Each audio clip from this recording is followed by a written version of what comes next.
जी नाज़रीन ग्रामी, इस वक्त हम मौजूद हैं इस्लामाबाद लोक विरसा के मुकाम पर, जहां पर पाकिस्तान और इसमें बसने वाले मुख्तलिफ इलाका जात में कौमों और कबायली इलाका जात के माबैन उनकी ज़िंदगी के गुजारने का तरीक़ाकार, उनकी रवायात मजहबी तौर पर, समाजी तौर पर और ख़ानदानी तौर पर।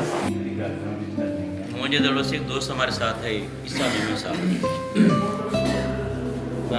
आप इसके बारे में फिर अच्छी ब्रीफिंग दे सकते हैं।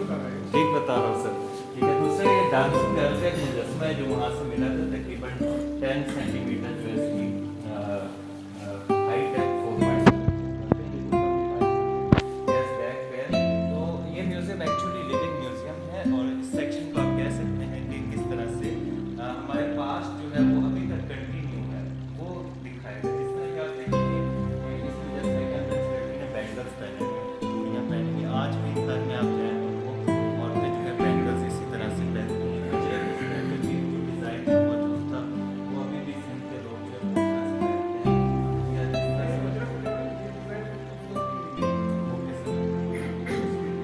उसका प्रिंट अलग है, पुराने दौर की प्रिंट अलग थी। हाँ, वो प्रिंटेड था ना, हाथ से बनाते थे। तो अब जो मॉडर्न दौर आ गया वो मशीन में बना के ये बना के डिज़ाइन डिफरेंट हो गया। पुरानी दौर की डिज़ाइन अलग थी। कल्चर ये डिज़ाइन डिफरेंट हो गया। वो तो बदल जाते हैं इसका तो बकायदा डे मनाया जाता है ना। तो अब हम आगे मज़ीद जो बर्तन उस टाइम बनाए जाते थे, अब ये बर्तन जो है थोड़े से मिक्स टाइप के, बाद में और भी इन्फ्लुएंस आया हमारे पास जो इस्लामिक रूल भी आया, ग्रीक रूल भी आया, तो ये मिक्स यहाँ पे बर्तन रखे हैं 2500 BC से 1300 BC तक रहा था। अच्छा, इस टाइम पे जो है हम कहते हैं कि मेहरगढ़ में कोई राइटिंग सिस्टम हमारे पास नहीं था, जिसको हम प्री हिस्ट्री कहते हैं। कोई हिस्टोरिकल चीज़ हमें लिखी हुई नहीं मिलती है।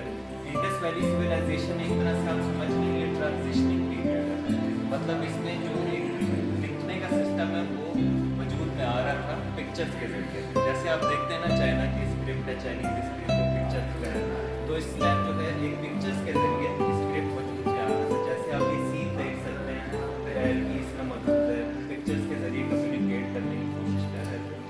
और इसके बाद हम आगे आते हैं, हमारे पास गंधारा पीरियड आता है 250 BC से 3rd सेंचुरी के पास। Gandhara period basically Buddhist period है। बुद्ध मत जो है वो फैलना शुरू हो गया था उस टाइम पे।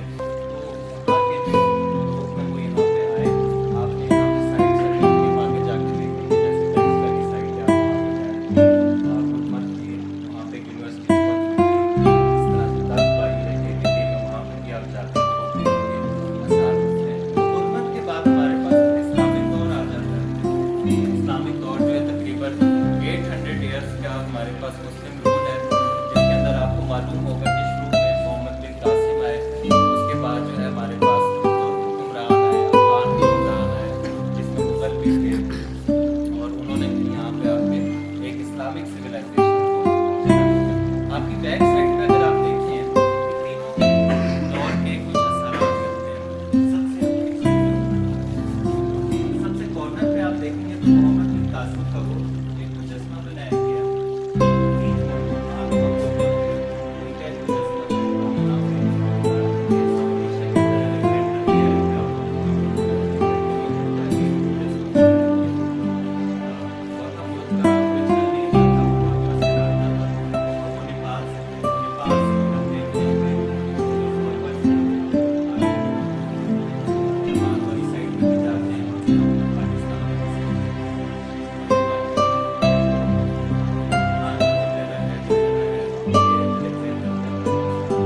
अभी भी आप अगर टेक्सला की साइट पे विजिट करें तो आपको पत्थरों की काफ़ी दुकानें मिलेंगी जहाँ पे अभी भी पत्थर के बर्तन या पत्थर की चीज़ें जो है वो बनाई जाती हैं।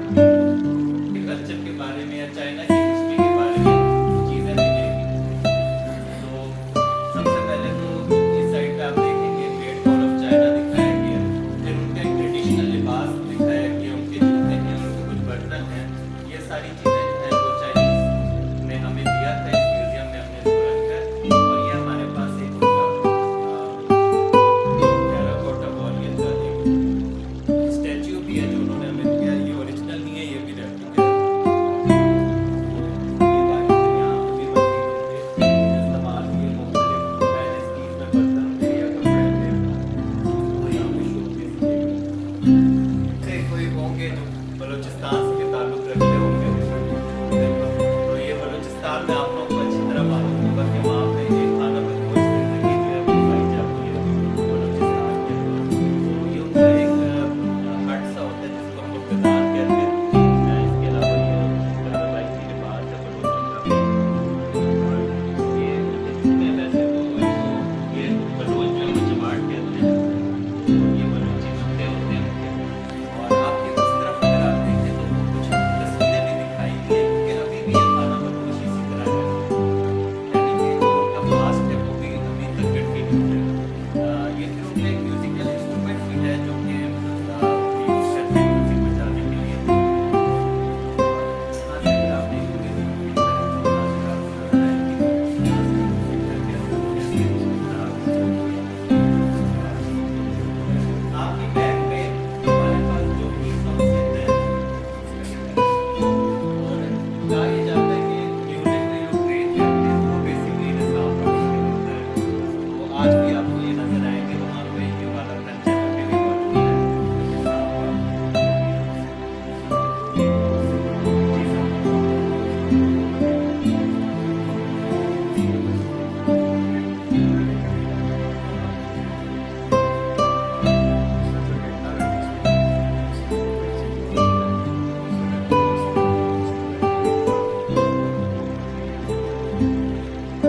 केस पाई जाती है उसके बारे में जिक्र है। तकरीबन हर सूबे से जो भी रोमांटिक फोकटेल्स रही हैं वो यहाँ पे दिखाएंगी। सबसे पहले हमारे पास KPK से खैबर पख्तूनख्वा से आदम खान और दुर्खई की कहानी है।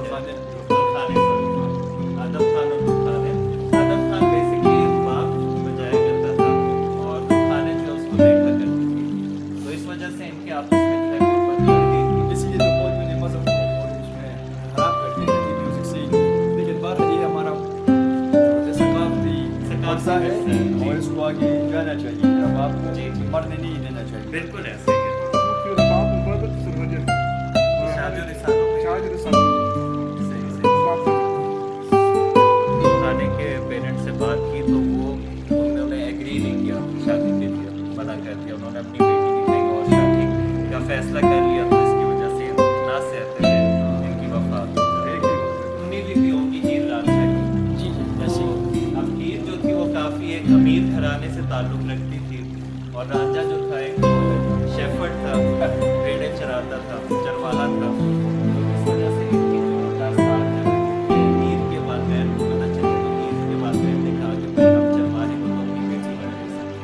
तो इस वजह से भी उनका आप देखते हैं कि वो बिना नहीं जिंदगी ज़रूरी है जहाँ पे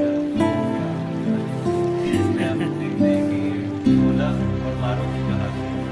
ढोला और मारो की कहानी कुछ इस तरह है कि इनकी बचपन में शादी जो है वो तय पा जाती है, मगर बाद में ये लोग एक दूसरे से जुदा हो जाते हैं। फिर ढोला की जो है वो शादी हो जाती है, उसकी शादी हो जाती है, वो याद नहीं रहता है, मगर उसके बाद फिर जो है मारो के सामने आती है और ढोला के वालिद का इंतकाल हो गया उसका ढोला, तो उसके बाद जो है वो उससे शादी कर देते हैं। ये हमारे पास सिर्फ किसके जाने आखिर में हमारे पास बलूचिस्तान से मानवी दास्तान है आनी और शाफी। अब इसमें जो है किस्सा कुछ इस तरह से है कि शाह मुरीद के जो दोस्त थे मीर चाकर, उन्होंने उन्हें धोखा दिया था थोड़ा। आनी के साथ जो है वो शाह मुरीद की अव्वल थी, मगर बाद में मीर जाकर जो है वो हानि को देखते हैं तो उन्हें ज़्यादा पसंद आ जाती है। वो फिर उसको जो है धोखा देते हैं और फिर वो हानि को छोड़ने पे मजबूर हो जाता है। तो इस तरीके से हम देखते हैं उसके बाद शाह मुरीद जो है वो बहुत ज़्यादा सदमे में चले जाते हैं, बिल्कुल अलहदा हो जाते हैं। वैसे तो वो अमीर होते हैं मगर उनकी फिर ज़िंदगी गुर्बत में चली जाती है और वो एक मलंग बन जाते हैं।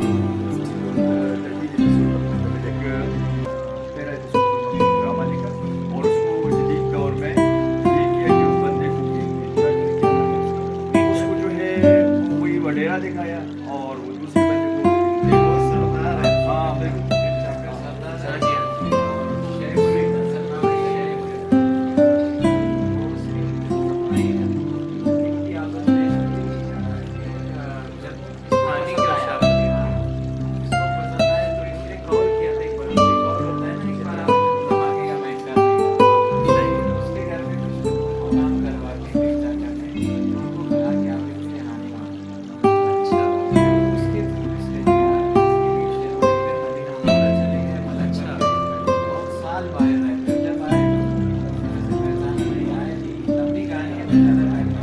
नहीं अच्छा है क्योंकि हमारे पास हर इलाके के लोग हैं ना तो वो अपने कल्चर को ज़रा ज़्यादा बेहतर समझते हैं।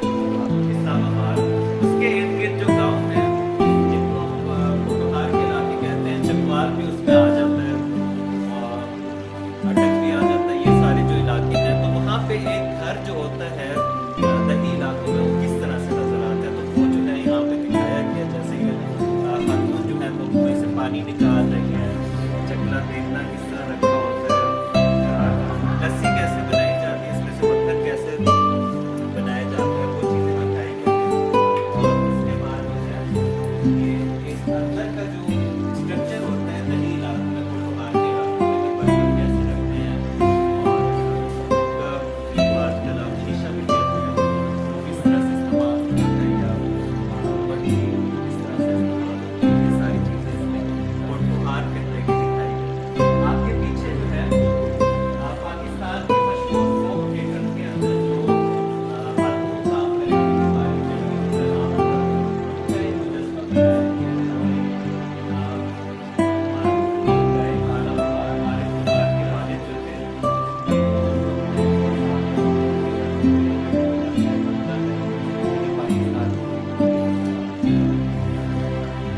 फिर आगे आप आएंगे तो आगे इसमें तंदूर है जहाँ पे रोटियां बनती हैं। ये हमारा सेकंड लिंकेज म्यूजियम है जहाँ पे ईरान के कल्चर को, ईरान के आर्ट को, ईरान के बर्तन वगैरह यहाँ पे दिखाए गए हैं। ये ईरान के सकाफत किस तरह से है, ये चीज़ें भी ईरान की तरफ से हमें मिली हैं। ये हमारा सेकंड लिंकेज म्यूजियम है जहाँ पे ईरान की चीज़ें दिखाई गई हैं।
गिरगित के साथ एक और रीजन है बल्तिस्तान। तो ये बल्तिस्तान के घर किस तरह से होते हैं, उनकी ख़वातीन का ट्रेडिशनल लिबास कैसे है, वो कौन कौन से बर्तन इस्तेमाल करते हैं और मर्द किस तरह की टोपी पहनते हैं, वो भी इसमें दिखाया गया है। आप थोड़ा सा देखेंगे खैबर पख्तूनख्वा में भी इस तरह की टोपी इस्तेमाल होती है, मगर ये थोड़ा सा डिफरेंट है यहाँ से था। ठीक है, तो ये एक चीज़ आप देख लें।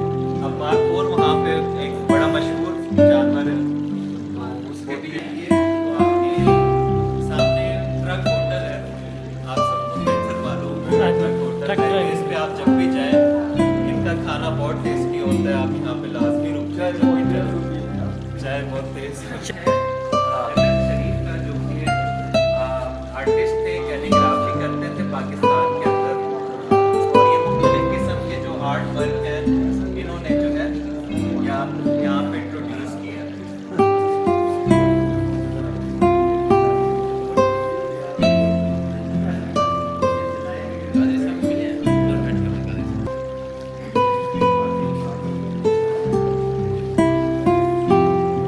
अच्छा, अब आगे आएंगे तो ये दिखाया है कि खैबर पख्तूनख्वा प्रोविंस में किस तरह से सिल्वर के ज़ेवरात जो है वो बनाए जाते थे ट्रेडिशनली।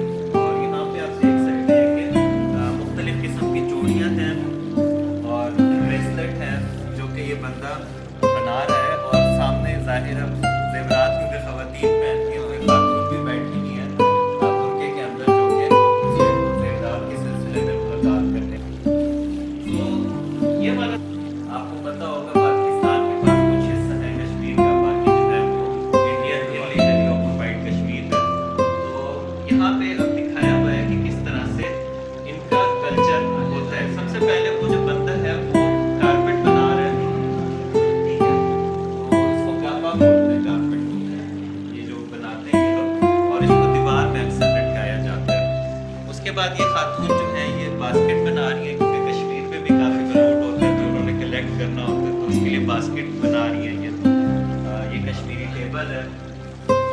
उसके बाद आप ये देखेंगे तो ये गुलदान इन्होंने जो है वो पेपर से बनाया है। ये जस्ट फॉर डेकोरेशन होता है, इसमें कोई चीज़ें नहीं रखनी है, या फूल रख सकते हैं या और कोई चीज़ें रखी जा